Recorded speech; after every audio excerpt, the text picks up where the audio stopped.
Robert. We got another great podcast for you today on how to have fun camping. That's right. You're going to love this one. We're going to show you 3 ways to camp. That's right. Yeah, 3 ways. We got the KOA, my favorite. Why? Because when I was a little kid, I used to stay at KOAs everywhere. Number 2. Harvest Toast, my favorite. Why? Because it's a great way to support the local businesses, discover new locations, and also meet new people. And the 3rd way to camp? Rookie? David Frum is a political commentator. I need the script beforehand, guys. I have no idea. No, it's HipCamp. HipCamp. Yeah. What the heck? HipCamp. All right. That's okay. We're going to keep going. HipCamp. Remember HipCamp. HipCamp. All right, let's go. That's why we call her. That's why we call her the rookie. Come on, Gypsy, you got to be on this podcast. But let's go ahead and get started. So the very first one, we're going to talk about the KOA Campground. So it all started when I was a little boy and my parents were driving out to California from Florida, and we stopped at this Lafayette KOA. And that was many, many years ago, not to date myself. But this is one of the original KOAs. It has a lake. It has fish. It has playgrounds. It has pools. And to this day, one of the reasons I still love going to the KOA, it brings back all those memories from my childhood. And there's really nothing like a KOA. You've got your little, store with all your stuff and toys and cool things and camping gear, you name it. And then you got your pool and your basketball courts and your playgrounds and everything a kid loves. But here you also get the pond, and unlike so many campground ponds, this thing's full of fish. I mean, you just look in the water and you can see the bass swimming around, and it's still family owned after all these years. It's pretty crazy. So what's amazing about KOA is the fact that it's been around a long time, and they've done a great job with it. I mean, no question about it. If you, the KOA itself is actually a franchise of all privately owned campgrounds. That's right. It's a franchise. And there's more than 500 locations in the United States and Canada, guys. Over 500. So you get this little, KOA guide, and you can go to all these different campgrounds. It was founded in 1962, and it was based in Billings, Montana. So it was a really cool, kind of like your Applebee's of campground. In 1969, it became a public company traded on the stock exchange. And by the end of 1969 camping season, KOA had already had 262 campgrounds. Crazy. And nationwide by 1972. And KOA had over 600 franchises. So this thing has exploded. But what I've noticed is that it went, like with all businesses, it kind of went from being the best, and then it kind of faded. And I would say the last 3 or 4 years, KOA has really done a lot to revamp all the campgrounds. Yeah. And now you've got the 500, little over 500 like we talked about. But KOA inspects all these campgrounds, but all these campgrounds have done a ton of investment. And there's a 600-point inspection and really, really tight business model now. And I got to be honest, Lice's always trying to do her Harvest Host and HipCamp and all this other stuff.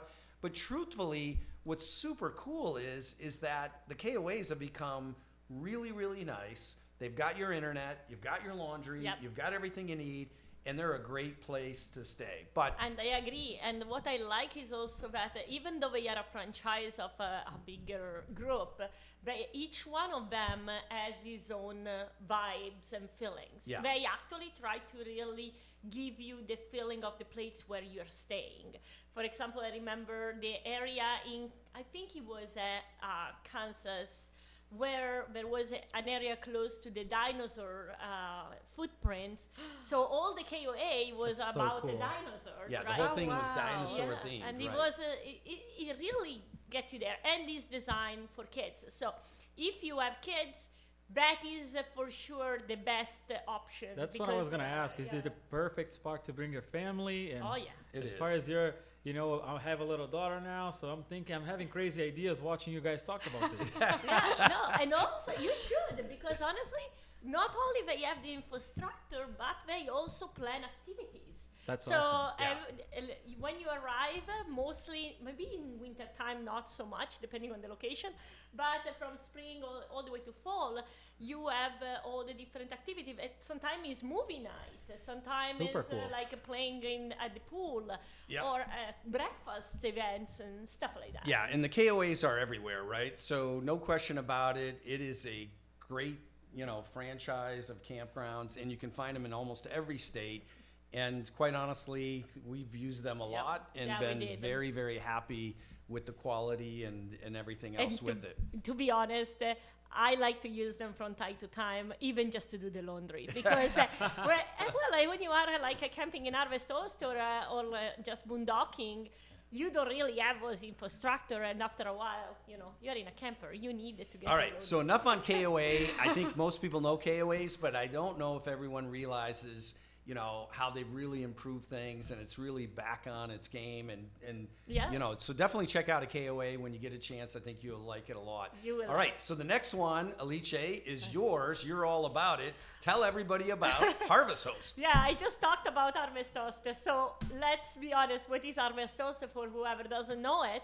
It's actually just a very simple membership program that allow RVers to stay overnight in various locations where there is a host, like a farm, wineries, breweries, museum, and other type of small businesses that allow you to actually just stay and park your camper.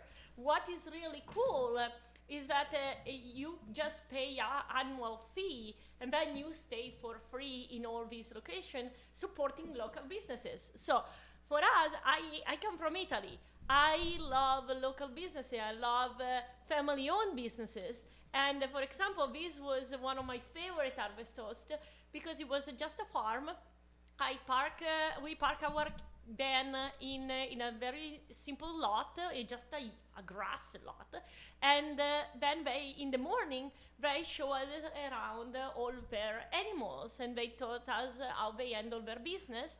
And everything ended up in their little shop where they had fresh done eggs, they had freshly made honey, jams, cakes, and you just buy a little bit. There's from the their eggs right there, business. guys. Take a look at those Yeah, eggs. and they made you try, you buy that, and you know that you're supporting a little family-owned business without paying any fee. Yeah, there's no cost. Right, exactly. No cost. I mean, obviously, they do this to sell their local eggs, their local wine, their jewelry. We've done all of that with these Harvest Hosts. And it's a lot of fun, and you're supporting a local business. Yeah. But to actually stay there is no cost. No cost. Yeah. That's amazing. So it's only this yearly membership that is nothing. It's probably $100 and something.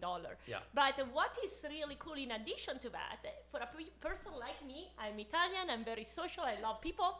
So you actually get to know all these people, and you learn every time you speak with somebody. So we actually stay in a wineries where the guy actually left his business, and when he retired, he started his winery in the middle of nowhere in Arizona, right? Yeah. And that was super cool. So we had the wine tasting. yeah. We got to see the whole ranch. You were in the middle of Arizona. It was no cost to stay there. And we had great wine. It was fantastic. And the other thing is these Harvest Hosts, they'll host 3 or 4 different RVs or campers. And you get to meet those people too, which is pretty awesome. So the whole experience is a lot of fun for sure. So to answer your question before, if you have a kid, probably you still prefer KOA. But, Harvest Host is just, sometimes it's just a great way to stop somewhere where there is no campground, and that you can just stop there instead of in the middle of the road. But a or place in like this, lot. a child would go Oh, crazy, yeah. right? With Yeah, all it's the true. petting animals and everything there. And I'm not sure if they have donkeys like your old boyfriend, but they got everything Sorry, else boyfriend. for sure.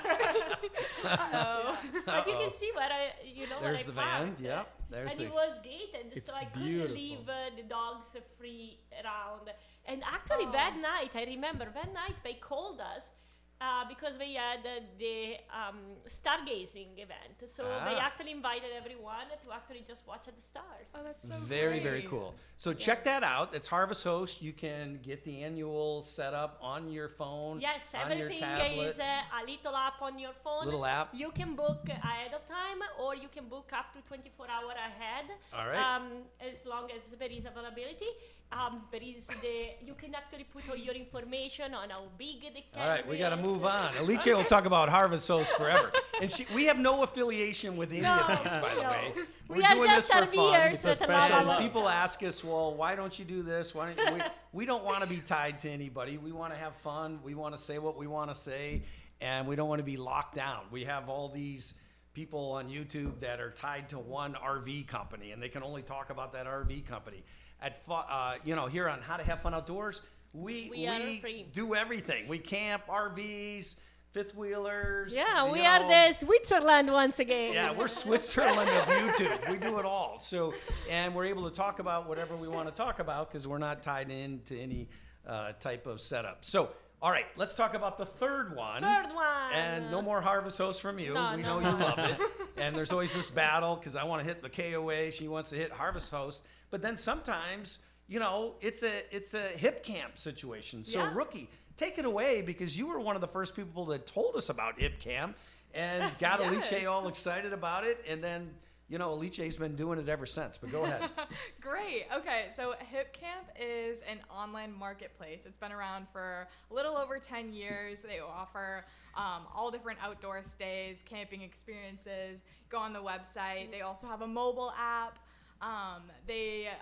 Basically, it's a place where private landowners will list their campsites, their glamp sites, RV spaces, cabins, Yeah. anywhere for people to stay.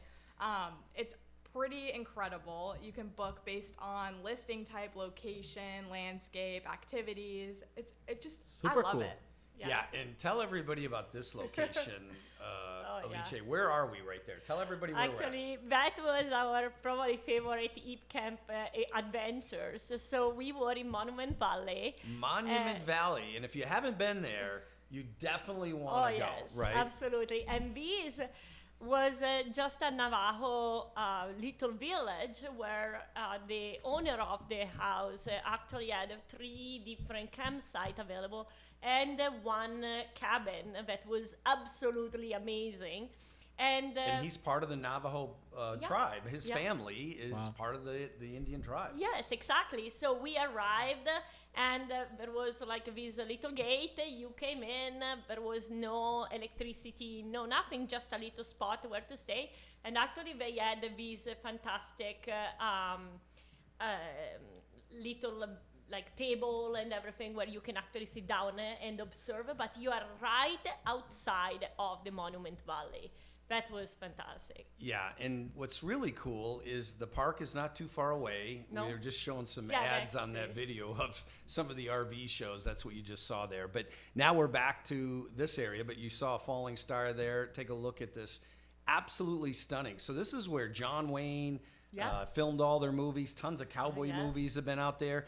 And quite honestly, there's not a lot of good campgrounds. And for that matter, even if you go out there, there's not a lot of great hotels. You're in the middle of nowhere. There. So to be able to stay with this Indian family right there in this area was incredible, right? Yeah. And in the morning, like there was even a little trail that allow you to arrive at the entrance of the Monument Valley. That is just like a 15 minutes walk. Yeah. And from there, you could see everything.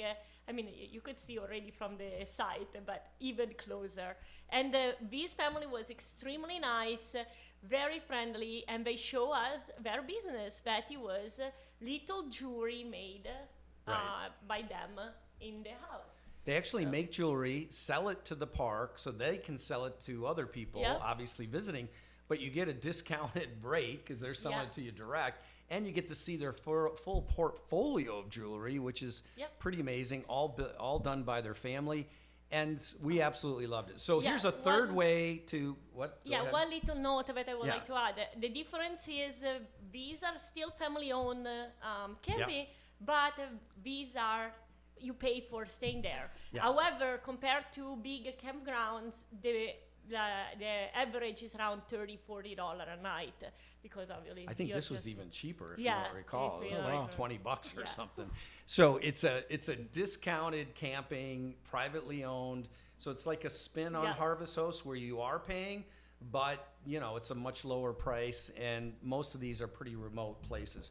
But Yeah. 3 great ways to camp. Yeah. So no more excuses. If you're not, into camping today, you got to get into That's camping it. because it's a lot of fun. Marshmallows, campfires, hiking, fishing, you name Everything. it. Camping gets you outdoors. Get off that couch, grab you a tent, grab you a little pop-up, grab you an RV, rent an RV. You can rent an RV, get out there and see America, and you're going to have an amazing time, and that's what this channel's all Yep. about. And if you need more motivation, slam that subscribe button right now, and you're going to get to see all kinds of great camping videos, RV videos, you name it. And also hit the like button so we can get this out to everyone. And thank you so much for watching How to Have Fun Camping.